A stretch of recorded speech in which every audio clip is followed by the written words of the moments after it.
Nous sommes ici sur la base aérienne 123 d'Orléans-Brissy qui accueille 10 A400M comme celui qui est derrière moi. C'est un appareil de transport tactique, c'est-à-dire qu'il va au plus près des combats, à allonge stratégique, c'est-à-dire qu'il a les mêmes capacités qu'un avion de ligne.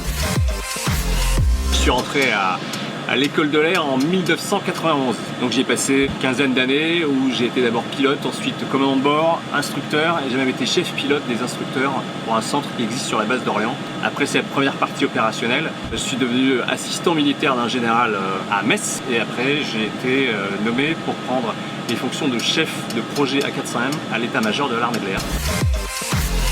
J'ai pris le commandement de la base aérienne 123 il y a un an, avec pour tâche de développer la capacité A400M et en même temps de préparer l'avenir sur la base. Un poste intense, exigeant mais passionnant. C'est un challenge extrêmement intéressant, je suis entouré par une belle équipe. Mon défi pour l'instant, c'est d'arriver à faire émerger les capacités opérationnelles, donc faire que ces unités fonctionnent correctement, que je puisse préparer les gens au combat, préparer les appareils et en même temps que je puisse, sur la base aérienne, les loger et les nourrir correctement.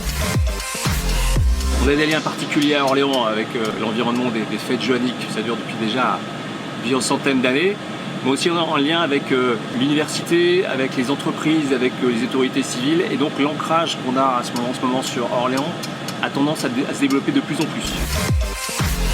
Alors, est-ce que c'est un métier comme un autre?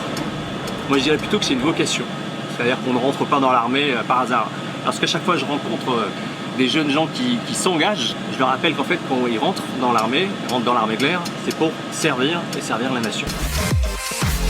Il y a une belle transformation sur cette base qui est en pleine croissance. Les premiers commandos donc sont arrivés, on attend donc 100 personnes de plus tous les ans jusqu'en 2020, donc ça fera un site à peu près à 3000 personnes ici. Moi je suis très content, j'espère que la deuxième année va se passer exactement de la même manière et qu'on pourra être au rendez-vous pour l'arrivée des futurs appareils pour fin 2017.